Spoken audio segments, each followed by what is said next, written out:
Right now at 6, 3 Dunweg firefighters were presented life-saving awards related to a call from October 7th. We've got a chilly start out there with some patchy fog across the area, but this kicks off a week of spring-like weather. We'll take a look at that forecast, get you out the door coming up. Plus, area high schoolers surprise elementary school children with homemade stuffed animals. The 4 states' most watched news starts now. Good morning, 4 states, and welcome to the KOAM Morning News. The time now is 6 a.m. I'm Caitlin O'Shaughnessy. I'm Chris Warner. So it's, again, not nearly as rough as what we went through last week. Boy, I do not want to. And you know what? Talking about this week's starting off good because we're going to the Super Bowl, baby. Yes, we are, which is fair. And we're taking on the 49ers again. Right? Now, we remember what happened the last time we played the 49ers. Let's see if we can make that even better this time. I think we're going to do just fine. And we've got some great weather to celebrate that Chiefs victory out there as well. Now, I know if you're walking outside, you're grabbing the paper or whatever the case may be, and you're going, what great weather? What are you talking about? It's cold out here. It's going to warm up, I promise. It's going to get a lot better today. But we do have a pretty chilly start. Our camera, Cornell Complex, downtown Joplin, clear skies out there, bit of a breeze. MoDOT camera, 20th in range line, also looking pretty darn good. And the other thing that you can tell, you can actually see. We're not dealing with that fog, and there's no ice on the roadways. It is pretty good out there. We do have some patchy fog. I want to emphasize that. We do have some patchy fog out there, but nothing like what we've seen over the past several days. Skywatch Storm Tracker is void of just about anything except for the New England states, the Appalachians, and a system trying to roll into the Pacific Northwest. Otherwise, we are joining the rest of the nation in relatively decent weather. Fog Tracker still showing some patchy fog out there. Not overly dense, but again, as you head over bridges, over bodies of water, you're near a lake, or if you go down into a valley on your roadway, you could run into some momentary areas of dense fog that won't last long, but do watch out there. You don't want to be caught off guard. Sitting at 37 in Joplin, 30 in Pittsburgh. Kids getting on the bus this morning. Again, some fog to contend with. I don't have a thinner fog. I have one fog, and it makes it look like it's completely, blocked out there, but that's best I can do. Otherwise, partly cloudy, low 30s, south breeze 5 to 10. Bus brings them home. Take a look at that. Mostly clear, low 50s, southwest breeze 5 to 10. Highs today, mid-upper 50s out there with those mostly clear skies. We'll start to go partly cloudy as we head into the evening. It is going to stay warm and well above average for the next few days. We also have some rain chances down the road, and we'll look at all that in the full forecast here in just a few more minutes. Caitlin? Thanks, Chris. Well, a fire at an Oklahoma marina destroyed a restaurant but did not damage the boats. It happened just before 5 p.m. Saturday at the Arrowhead Yacht Club in Delaware County. Authorities say no one was on the property when it caught fire, but that the yacht club and its restaurant are a complete loss. None of the boats at the marina were damaged, but 11 days ago, 3 boats caught fire at the marina before being pushed away to avoid it spreading to the rest of the structure. And 2 people were injured in a fire at the University of Missouri School of Medicine Friday.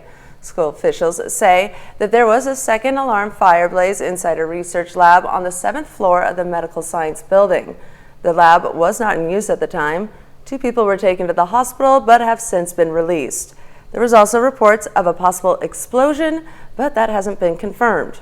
The case of the fire is under investigation. And a Newton, Kansas woman is dead after crashing into a Walmart supercenter. It happened Saturday afternoon at the Walmart on 1701 South Kansas Road in Newton, Kansas. Authorities say the car crashed through the wall of the Vision Center. The driver, Wanda Hoyle of Newton, Kansas, was pronounced dead at the scene. No one was injured in the crash. 3 Dunweg firefighters were presented life-saving awards related to a call from October 7th. Battalion Chief Kyle Jackson honored Lieutenant Jay Wells, firefighter Billy Jocelyn, and firefighter Greg Schrum at the fire station. The call was for an unconscious male, and the crew arrived to Lockhart Street in Dunweg before an ambulance taking over CPR in progress. The man survived despite medically dying 3 times on the scene and 3 times on the way to the hospital. The crew met with the man privately, who continues his recovery. And Missouri Governor Mike Parson announced last week that Missouri has been given more than $90 billion to improve Interstate 70. Officials say the grant will be used to improve truck parking, work zone technology, and workforce development in an effort of adding an additional lane to the Interstate 70. The first improvement on I-70 project is set to be presented February 14th at the Missouri Highways and Transportation Commission meeting. And to be the first to see breaking news, weather, and sports, download the KOAM News app. It's available free of charge in the Apple App Store and the Google Play Store. Just search for the KOAM News app. A school project is bringing kindergartners and high schoolers together in Columbus, Kansas. High schoolers took drawings Park Elementary and made their favorite farm animal, turning them into stuffed animals. The initiative is part of a family and consumer sciences class and has been happening for the last 3 years. KOAM's Fernanda Silva has a story. This looks just like the same as my picture. Do you like it? Yeah, Why do you like it? because the turkeys are one of my favorite kind of birds. Morgan is one of many Park Elementary School students who were lucky to see his drawing become a real stuffed animal. Look, it's as big as my hands. See that? But my hand, when I put my hands on it, it looks like it has a beak. That happened thanks to a project led by family and consumer science teacher Melissa Smiley. I wanted something that the kids, that it was more creative with them and it showed their personality more. Their personalities are shown not only by what they choose to draw, What do you have on your head? Cow. but also by how they choose to do it. He had brown eyes and he never opened.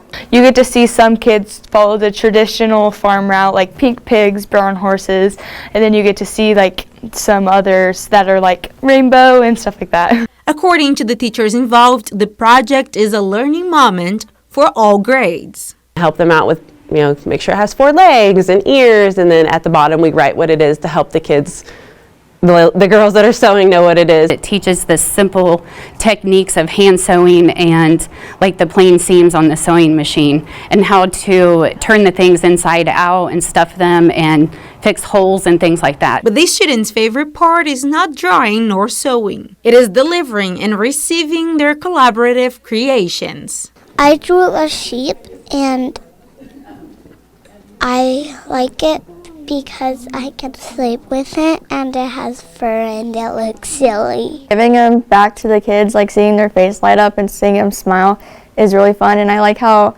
some of the older kids are working with some of the younger kids to make a connection through our community.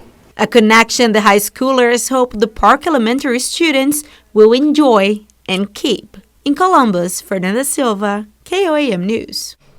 Kindergartners drew the animals as part of their farm unit.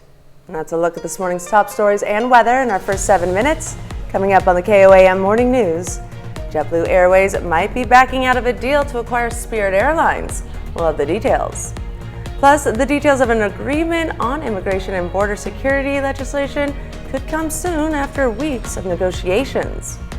And Chris Warner returns with another look at your Monday forecast. You're watching the KOAM Morning News. We'll be right back. As we've been doing this, it's surprising that we've never messed up once. I guess back. Then add a community-focused lawyer. Add a cause. Include a passion. And voila. Topping Nation Watch this morning, it's that time of the year. Tax season starts today. The Internal Revenue Service will start accepting and processing 2023 federal income tax returns. The deadline for filing for most people is April 15th. However, tax filers in Maine and Massachusetts have until April 17th to file and pay because of the state's holiday observance of Patriots' Day and Emancipation Day. People who miss the tax filing deadline will likely face a hefty penalty unless they ask for an extension. And JetBlue Airways might be backing out of a deal to acquire Spirit Airlines. Friday, JetBlue said that it might reverse out of a $3.8 billion acquisition of Spirit Airlines after a federal judge blocked the deal. The announcement came just a week after JetBlue and Spirit said they would appeal the decision. JetBlue said the deal could be terminated after Sunday if certain conditions weren't met. Spirit said in its own filing that it's disagreed with JetBlue and believed there is no basis for terminating the deal. And a retired Illinois state judge says former President Donald Trump engaged in the January 6th insurrection but should stay on the ballot there. Illinois is set to vote Tuesday if Trump should be disqualified from being on the ballot. Retired state judge Clark Erickson, a Republican, recommended to the state election board that Trump should remain on the ballot. Erickson says that the board doesn't have the authority to vet candidates based on federal constitutional considerations. Therefore, he recommends that the board dismiss the case against Trump. And now to Washington, where the details of an agreement on immigration and border security legislation could come soon after weeks of negotiations between lawmakers and the White House. If passed, it would be the first major immigration overhaul since the 1990s, but the potential bill is already facing opposition from former President Donald Trump and some of his allies in Congress, as immigration continues to be a top issue on the 2024 campaign trail. CBS News correspondent Naomi Ruckham has the latest from New York. A bipartisan group of senators and the White House may be on the verge of a deal on border control. We are sort of finalizing the last pieces of text right now. This bill could be ready to be on the floor of the United States Senate next week. 3 sources familiar with the talks tell CBS News the bill would give the Biden administration the authority to pause asylum processing during spikes in migrant crossings. A deal could also expand expedited removals, shorten the time for immigration officials to decide asylum cases, and raise the standards for asylum interviews. If that bill were the law today, I'd shut down the border right now and fix it quickly. President Biden forcefully backed the potential bill at a campaign stop in South Carolina over the weekend, though former President Donald Trump has come out against it. I'd rather have no bill than a bad bill. A bad bill you can't have. The 2024 GOP presidential candidate's comments are likely to intensify divisions among congressional Republicans, with some House GOP leaders claiming the White House already has the power to fix the border. There's just a lot of rumors that are out there about the bill, and I want to make sure that everyone has a chance to be able to read it before they make a final judgment. U.S. immigration officials processed a record high of over 300,000 migrants along the southern border last December alone. Naomi Ruckham, CBS News. And this all comes as House Republicans have introduced articles of impeachment against Homeland Security Secretary Alejandro Mayorkas, claiming he's failed to follow immigration law and has breached public trust. Top congressional Democrats have slammed the articles as a sham and argue that they lack evidence of high crimes or misdemeanors. And that's a look at some of today's top national stories. Now here's Chris with a look at your forecast. Yeah, we've got ourselves a chilly but otherwise decent start to the day. The Skywatch Storm Tracker, there is nothing across most of the lower 48. We got some snow and showers in the New England states and into the Appalachians, a few showers entering the Pacific Northwest. Otherwise, we do have some patchy fog out there. No dense fog advisories, but you could still run into some patchy dense fog, especially around bodies of water and into low-lying areas on your commute today. As we go through today, we are looking at sunny skies with a few clouds here and there, temperatures mid-upper 50s. It is going to stay that way for a while. We'll have another full look at your forecast here a little later on the KOAM Morning News. Dear winter, our Toyota. Let's go places. Johnson, Voorhees, and Martucci. Don't settle for less. A heartwarming story of a Massachusetts about a woman who put a message in a bottle, tossed it into the sea, and actually got a response. Mike Sullivan reports. In an ocean full of mystery, it almost seems like anything can wash ashore, even a memory. Jody Lynn Thomas just never thought that memory would be hers. Some days I wake up and it still doesn't feel real. For years, Tommy Thomas manned a pilot boat in New Bedford. His vessel ushered in bigger boats through a canal.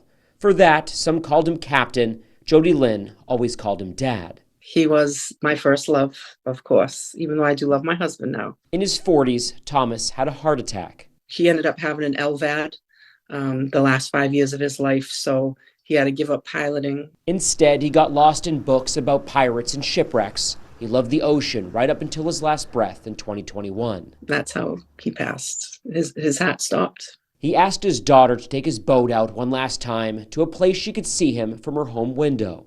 I did a message in the bottle there, but I put some sand in it so it sank to the bottom. A year later, they spread his ashes in Provincetown. Once again, she tossed a message into the ocean. Only this time, she watched it float away. Maybe you'll end up in Portugal, who knows? That bottle didn't make it to Portugal. It made it to France. I was walking the last January 3 on the Vendays-Montalivet beach in Gironde, Nouvelle-Aquitaine, near my holiday home, when I saw a bottle washed up on the sand. John Rochaud is a teacher in France. The bottle had been strongly sealed with the help of paraffin, which kept the letter intact on its 6,000 kilometer journey across the ocean. Using context clues and social media, he found Jodi's memorial page to her father. I wonder if she was really expecting a reply. When he called, Jodi thought it was a scam. He sends me a picture of the bottle. I had to pull over. I said, all right, this is legit. John took the letter to his students to use it for a geography lesson. Jodi took the letter as a sign. Hey, kid, I'm watching you. For sure. Thomas and Rashawn have stayed in touch and plan to meet in the near future. Now here's Chris with a quick look at your forecast. Yeah, we've got some patchy fog out there. Otherwise, things aren't too bad, although we've got a bit of a cold start. But worry not, warmer weather on the way. We'll have a look at that forecast when we come back. Hello, Joplin and the Four States. Kay here. We have this complete win. Our children's television programming reports are available for public viewing online at KOAMnewsnow.com.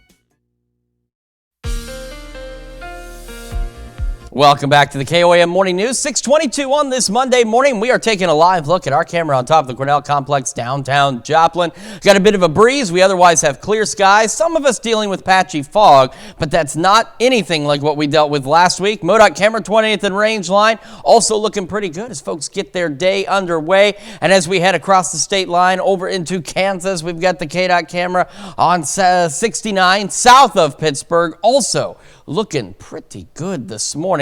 Fog tracker again showing some reduced visibilities, but not greatly so out there. And we don't have any dense fog advisories. However, as you're going over bridges or if you're near bodies of water or even dipping down into a little valley, you could run into some patchy dense fog at times. So just watch out for that. Skywatch Storm Tracker is clear just about everywhere. Some showers and snow in the Appalachians and into the New England states. Some showers just off the Pacific Northwest out there.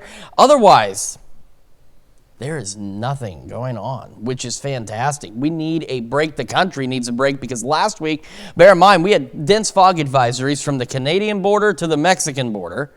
We had winter storm warnings, blizzard warnings. There were flood warnings, all sorts of things going on all over the place. And now we're a little calmer. 37 in Joplin. Feels like 32, though, with the south breeze at 6. Temperatures around the region are into the upper 20s and low 30s out there and some mid 30s out there. And we've got ourselves a relatively decent day across the area. Now again, initially patchy fog, partly cloudy skies to start, and then we'll be mostly clear heading into the upper 40s by late morning. And we're going to go into the mid to upper 50s as we head into the afternoon with those mostly clear skies, southwest breeze at about 5 to 10. Could even see some low 60s further west. And as we head into the evening, we are looking at partly cloudy skies, and then we'll eventually drop into the upper 30s, and it's a bit chilly, but I want to remind folks, this is where our average highs should be, low to mid 40s. Our average lows should be around the mid 20s, and we're not going to be near that for quite some time. As we head through the rest of the week, mid 40s tomorrow, mid 50s, that was just on my mind. Low to mid 50s Tuesday, mostly sunny, maybe some patchy fog in the morning. Upper 50s on Wednesday, sunny skies. A few more clouds Thursday, Friday, low 60s on Thursday, so about 20 degrees above normal. Mid to upper 50s Friday, could see a stray shower, could see a few more showers on Saturday, and we'll drop back a bit to 50. Upper 40s Sunday, a few more clouds, and overnight lows for the most part staying well above average. Let's check your forecast. Now we're going to send it over to Caitlin with Health Watch. Thanks, Chris. Well, x-rays could one day be used to help stroke patients regain lost function. Scientists with City University of Hong Kong found that in mice with traumatic brain injuries or unschema strokes, low-dose radiation like x-rays restored brain activity and even reversed motor function problems. The radiation was administered within 8 hours of the stroke or injury. And we're learning more about illnesses that could increase a person's chances of getting long COVID. Doctors with the University of Michigan tracked COVID patients and found people with AIDS or B-cell cancers were more likely to experience longer COVID infections than patients with autoimmune disease or non-B-cell cancers. Immunosuppressing therapies also contributed to a greater risk of long COVID. And we remember and learn better when we write things down instead of typing them. That's the findings of a study from the Norwegian University of Science and Technology. They measured brain activity in students who were handwriting versus typing words. The students who were writing showed more brain activity in areas associated with memory and learning. And that's a look at some of today's top health stories. We'll be right back. You realize what time it is? What time is it? It's Me TV time. Me? Watch. Felt Funeral Homes. It's more than a service, it's our ministry. Tickets on sale now for Joplin Little Theater's next production, opening January 31st. Right now at 6:30, the Empire Market in Joplin celebrates National Seed Day with a seed swap. And we've got ourselves a pretty decent day out there. It's a little chilly to start and some patchy fog, but it's going to get a lot better. We'll take a look at that forecast, get you out the door coming up. Plus, local elementary school kids take on the Block Kid contest at Pittsburgh State. The 4 States Most Watched News starts now. Good morning, 4 States, and welcome to the KOAM Morning News. The time now is 5:29 a.m. I'm Caitlin O'Shaughnessy. No, it isn't. I said 6:29, Chris. And I'm also Caitlin O'Shaughnessy. Are you sure? I did. It was a rough week last week. What so you said right before we went on. I was like, I told you guys every time in that 5 seconds I try and do something to get her, and I've only managed to really do it. Well, once, you got in my head this time, so. It is my job. It is a Monday morning. It is Monday. Yes. Okay. Cross it. See, I tell you, last week, man, just. But this week, nothing like that, because it's going to be a lot better out there. Let's take a quick look outside. This is not our camera. This is not ours at all. This belongs to MoDOT, and it is firmly affixed to a traffic signal at 20th and Rangeline, and it is looking back to the north, and it looks pretty good out there this morning. You can actually see things. Skywatch Storm Tracker is void of anything around our area, and in fact, it's void of anything across most of the lower 48. Shoot, even into Canada as well. We got some snow and showers in the Appalachians and New England states, and rain off the coast of Washington. That's it. We're looking pretty good nationwide. We do have some patchy fog out there. So as you can see, we've got some reduced visibilities across the area. And of course, if you're traveling on a roadway, over a bridge, bodies of water, or you dip down into a valley, you could run into some momentary dense fog. So be aware of that this morning. But again, a lot better than what we dealt with last week. 37 in Joplin, 29 in Pittsburgh. Kids getting on the bus. Could be a bit foggy here and there. And like I said earlier, this is the only fog I have in the graphic. It's either really foggy or no fog at all. So I went with what I've got. So it's not probably going to be that foggy, but still, watch out for that. Low 30s when the kids get on the bus. 52 by the time they get home. Mostly clear skies. Southwest breeze 5 to 10. Highs today mid-upper 50s, and out west, especially west of 75, you could see temperatures into the low 60s today. Mostly clear, and then we'll start to go partly cloudy this evening, and could potentially see some fog overnight tonight into tomorrow morning. We're going to talk about these spring-like temperatures, how long they stick around, and if there's any rain on the horizon here in just a few more minutes. Caitlin? Thanks, Chris. Well, Now and Zen in Joplin yesterday hosted an Aura Photos Day for folks in the area. An aura photo session allows people to learn about their chakra and aura energies through a hand sensor energy scan. For $40, guests received a full color printout and a multiple page analysis of their aura. I got a phone call from Sandra, the lovely lady that does the photos. And she said, hey, I'm going to be in town. Is this something you'd be interested in hosting at your store? And I said, absolutely. For more on Now and Then's future events, visit our website at koamnewsnow.com. And Saturday was National Seed Day, and the Empire Market in Joplin celebrated with a seed swap as a way to showcase the community garden. It included natives, pollinators, herbs, veggies, and fruits. Attendees were also able to learn some gardening tips from master naturalists and master gardeners. Today I'm out here hunting for native plants and some things that I can grow in my garden. I would love to meet some other people who are interested in things like permaculture. The Seed Swap is an annual event and takes place every National Seed Day. And the 4 States Greenhouse also took part in National Seed Day with a Create Your Own Pet Succulent event. Locals were invited to build their own pet planter succulent, choosing from a variety of animal-themed pots. The 4 States Greenhouse says it's a fun way to add some greenery to your living space. I've been a gardener since I was a child. My grandmother got me into gardening, but it's really about the passion of sharing the love and joy of nature and gardening with others. The event was $15 per person. And the Art Forms Gallery in Pittsburgh yesterday invited the community to create their own ceramic mugs. Attendees were able to sculpture their mug and afterwards use materials from the event to make it their own. The gallery provided all materials and supplies for yesterday's class. My brother got me into pottery. He actually and his wife had taken classes in Wichita, and he handed out Christmas presents, and when I saw what he had done, I was like, if he can do it, I can do it. So I'm still doing pottery and he's not, so that's the way it works. I mean, I don't do art in school anymore, but whatever I did, it was fun because it took me out of actual class, but I like doing art in my spare time sometimes. The class was open to anyone 14 years of age and older. And the Pittsburgh State School of Construction and the Southeast Kansas chapter of the National Association of Women in Construction teamed up Saturday for an annual Block Kids contest. The purpose of the event was to challenge elementary school kids to build a small construction project out of Legos. Prizes were awarded for first, second, and third place in each class. It's pretty gratifying to watch the kids, and one of the other professors came in here and says, "Man, it's really quiet." And I said, "Yeah, they're really focused on what they're doing. They're really, into that, and trying to show us their creativity."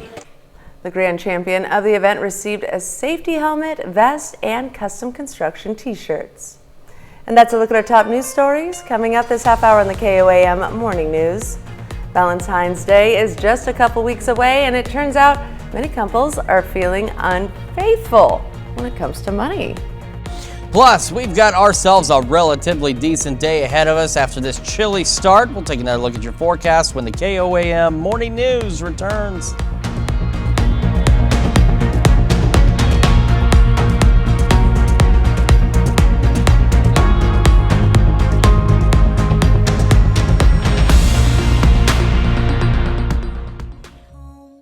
President's Day sale is going on now with everything throughout the store, including hot buys now up to 50% off. The President's Day sale going on now, only at Ashley. In Consumer Watch this morning, a Milwaukee woman says her Kia has been stolen 3 times even after she installed a free security upgrade meant to prevent this crime from happening. Ryan Jenkins reports. I didn't even know it was a thing until it was stolen the first time. And then after it was stolen the first time, then I found out about Kia Boys. When police found Trisha Wen's 2014 Kia Optima after it was stolen this week, they discovered damage inside and out. It happened this week on Tuesday. This was the 3rd time Wen says her Kia was stolen from outside her Milwaukee home since 2019. Thieves caught on doorbell camera making a quick escape. And after that, they were all gone and the Kia was gone with it. Wen even more frustrated this time because she says she installed the anti-theft software upgrade that Kia said would prevent this crime from happening. I was initially told that the car could only start with a key ignition, but that's not the case because they broke the steering column again and started it with a USB cord. Back in October, I spoke with the project manager for Kia's anti-theft program who explained how the software upgrade is supposed to work. This software update makes it so that even if they try to plug that USB port in, it's not going to disable the ignition immobilizer. It's going to keep that intact, and it is going to sound the factory alarm. Today, that same woman told me by phone part of this upgrade requires Kia owners to lock their cars with a key fob. If you don't use the key fob to lock your vehicle, the upgrade is useless. At this point, I don't want to invest in Kia or Hyundai at the moment. I definitely am looking for a new car. Meanwhile, Wen is the latest victim of a crime trend we've been reporting on for several years. On Friday, Milwaukee police told me there were 308 vehicle thefts so far in 2024. 64 of them have been Kias, down if you compare that to a year ago when there were 495 vehicle thefts year to date, 159 of them being Kias. Honestly, it happens so often that I think Milwaukee Police Department, they're just so used to the police reports at this point. A frustrated Kia owner waiting to get her wheels repaired and road ready after a theft for the 3rd time. And the first Boeing 737 MAX 9 airplanes with passengers have taken flight just weeks after the FAA grounded the models. An Alaska Airlines flight took off Friday afternoon from Seattle and landed in San Diego. United Airlines says its first Boeing 737 MAX 9 jet since the grounding. It took off Saturday morning with passengers traveling from Newark, New Jersey to Las Vegas. The jets were grounded nationwide after a door panel blew off on an Alaska Airlines flight minutes after takeoff earlier this month. And the Super Bowl matchup is now set between the defending champs of the Kansas City Chiefs and the San Francisco 49ers. But those hoping to see the big game in person at Allegiant Stadium in Las Vegas should prepare to shell out some serious dough. Tickets on StubHub Sunday night range from $7,000 to $34,000 per seat, while tickets on Ticketmaster were advertised for as much as $55,000. For those who can't get there, the Super Bowl will air live on CBS February 11th. And starting today, Krispy Kreme has 4 new heart-shaped donuts for Valentine's Day lovers. The treats can be purchased by the dozen in a special Donuts box that has room for a special handwritten note. A limited time half-dozen box will also be sold at select grocery stores nationwide while supplies last. And Valentine's Day is just a couple of weeks away, and it turns out many couples are being unfaithful when it comes to money. Christine Lazar explains. How long have you guys been together? 11 years. 12 years. 12 years. Oops. Married couple Ted Toussaint and Hillary Reynolds may not be on the same page about everything, but they are when it comes to money. Are you always honest about your finances with your spouse?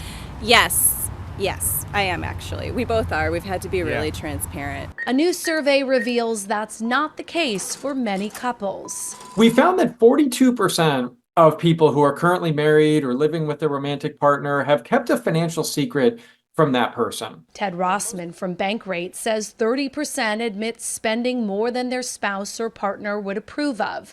19% said they have a secret savings account, and 18% acknowledged having a secret credit card.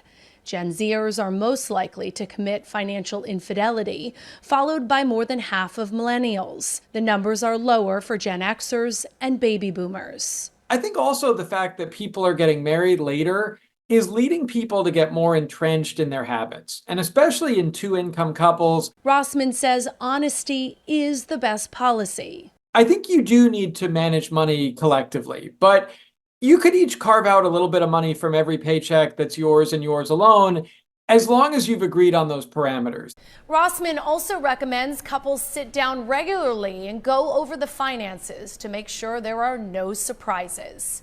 Christine Lazar, CBS News, Los Angeles. The survey also found that sometimes people hide money because they want to save it and are worried that their spouse or partner will spend it. And that's it for Consumer Watch. Now here's Chris with another look at your forecast. That's something. There's no financial infidelity in my house.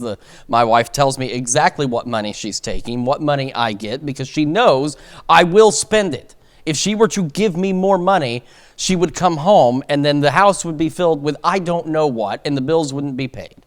So she handles everything, and if she didn't, I would be living here at the station. Because I wouldn't pay for any bills, because I'd be, oh, well, I'll get that next week. I've got this I can get right now. And we've got this right now. Some patchy fog out there, some of it dense in locations, but overall visibility is not that bad, especially compared to last week. 37 in Joplin, 29 in Pittsburgh, and we're all heading for a pretty decent day. One last check of that bus stop forecast, 32 when the kids get on the bus on average. Foggy conditions for some of us, partly cloudy, south breeze 5 to 10. And as they head into the afternoon, that bus brings them home. We're talking 52 degrees, southwest breeze 5 to 10 miles an hour. So not a bad day out there. We're going to tell you just how great of a day it's going to be and how great of a week we're looking at here in just a moment. And you know what else we're going to do? Anybody?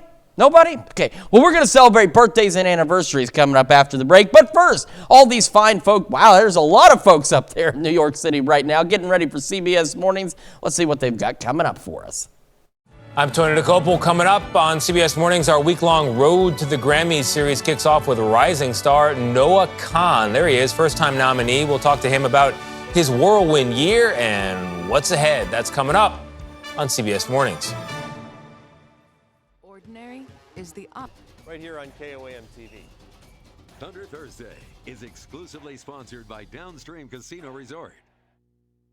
All right, it's time for some Monday birthdays here in the 4 states. We're having a good Monday. After last week, we need one. We're going to start with Elijah Harris celebrating birthday number 5. A very happy birthday to you, Elijah. Also celebrating a 5th birthday is Harlan Spain Howard over in Bronson, Kansas. Happy birthday, Harlan. And over in Sheldon, we've got Maddie Jo Westerhold celebrating birthday number 6. Happy birthday, Maddie. Taking it over to Pittsburgh, Kansas. Happy 15th birthday to Brooklyn Loftmiller, who is a freshman at Pittsburgh High School. And just to the north in Frontenac, Lillian Inch celebrating birthday number 15 as well. Happy birthday. All right, now bopping over to Joplin. Happy 26th birthday to Kyler Dreeling. And in Arma, Rain Wright celebrating birthday number 26 as well. Happy birthday. Happy 66th birthday to Randy Alsop over in Crestline, Kansas. And in Parsons, John Bolander celebrating another year wiser. Happy birthday, John. And happy birthday to Kathy Doherty. And we've got a 51st wedding anniversary for Randy and Patty Robinson over in Columbus. A very happy 51st anniversary to you. Yes, congrats. And we have Joyce Schroyer, who turns 85. I'm sure that Joyce feels like she's 25. I bet. Happy birthday, Joyce. And we've got Richard and Elizabeth Tanknell celebrating their 57th year of wedded bliss. Says happy anniversary from the kids, grandkids, and great-grandkids. And happy birthday to Daniel Borey. And last but certainly not least, Nancy Renfro, an LPN at Medical Lodges in Columbus, also celebrating another year wiser today. A very happy birthday and anniversary to everybody on our list. And if you would like to celebrate with us, Caitlin can tell you what you need to do. All right. All you have to do is submit to birthdays at KOAMnewsnow.com. Be sure to include any photos or fun messages you want us to say on the special day. And of course, don't forget to make sure that you meet that deadline that you see printed on the bottom of your screen. That way, it ensures that your birthday or anniversary makes it in on time. And that was me stalling for time because the Skywatch weather computer was not in the right place at the right time. But it is important. Make sure you do meet that, really, do meet that deadline, because otherwise it won't air on the day you're expecting. Your family member, your loved one will tune in, but hey, where's my birthday? And then they don't see it, and then they get mad at you, and then you get mad at us, and it turns into a vicious triangle. There need to be a fourth. Stay out of it, Trevor. Trevor's down here trying to help me figure out what shape we're making. I know it's a triangle. All right, let's take a look at this. It looks beautiful out there. Take a look. No clouds. Beautiful sunrise. We haven't seen this in so long. Yesterday evening, I opened the back curtains on our house because you could see the sunset. You could see sunlight. And I told my wife, I said, Amber, look, the sun's out. And she said, isn't that wonderful? We just kind of enjoyed it for a moment because it's been so long. And we got, again, a beautiful start today. Chilly start, but otherwise great. MoDOT camera 20th in Rangeline and Joplin also looking pretty good as we get the day underway. And here in just a moment, I can assure you, the KDOT camera on 69 just south of Pittsburgh. See? It looks great as well. Now, we do have some patchy fog out there, some reduced visibilities, but nothing as significant as what we saw last week. No dense fog advisories. But again, if you're traveling on roadways over or near bodies of water, or if you're on a road that maybe dips down briefly into a valley, you could run into some patchy dense fog. So do be aware of that. Skywatch Storm Tracker is going to be able to take a little bit of a break. There is nothing in our region, in fact, almost nothing across the entire lower 48. Some showers off the Washington coast, rain, showers, and snow over in the Appalachians and into the New England states with this system that's exiting. That is what brought us the misery last week as it heads out over the Atlantic. Another great view of that beautiful sunrise this morning ahead of an absolutely gorgeous day across the area. 37 in Joplin, feels like 32, south breeze at 6. So it's a cold start, but remember, our average lows this time of year are supposed to be about 10 to 12 degrees colder than what they're sitting at right now. They're even supposed to be colder than what the wind chill is. Temperatures around the region, Parsons is relatively close to average at 26. The rest of us are into the upper 20s. We're starting to get into the mid, even upper 30s in some locations out there, and we will continue to warm as we head through today. Partly cloudy, patchy fog for some this morning. Otherwise, as you saw on some of our cameras, clear skies for the rest of us. Mostly clear through the morning and upper 40s by late morning ahead of an absolutely beautiful day. We're going to tell you all about that forecast and the week ahead, plus the news you need to know here in just a moment. And when we make that transition to Fox 14 at 7 a.m., this weekend marks the 10th anniversary of the video game battle, which exacted a heavy toll on its players. We'll have that story. After you've been hurt on the job, you're going to have a lot of questions. And is currently patrolling the border between Arizona and Mexico. We are proud to salute Gage Pearson, a four-state hero.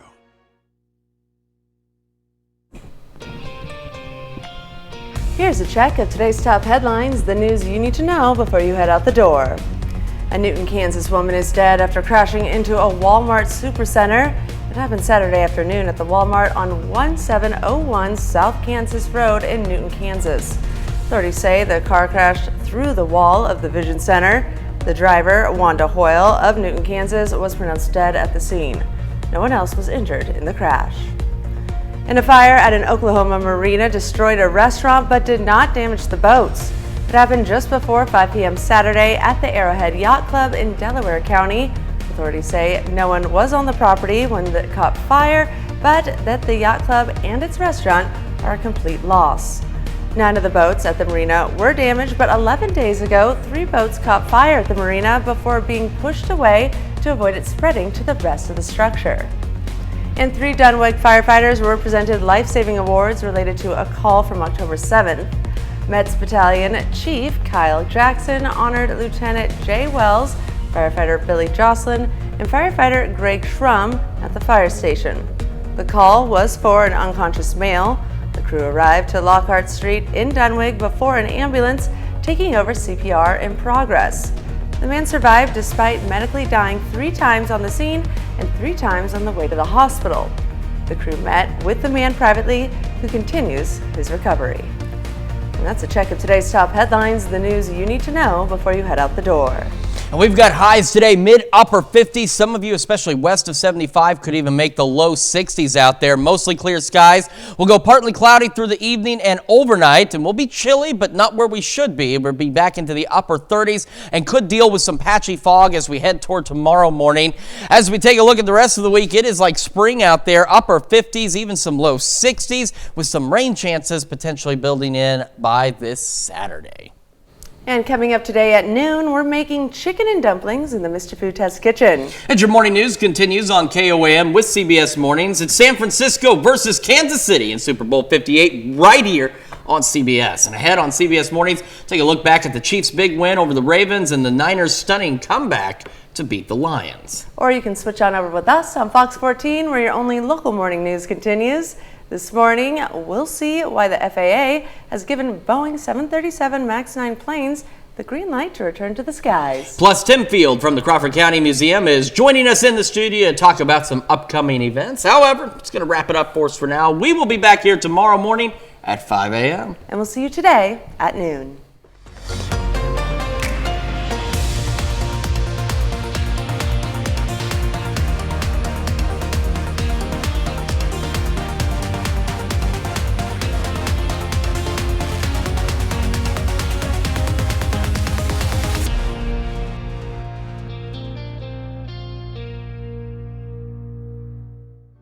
Many have served. Most don't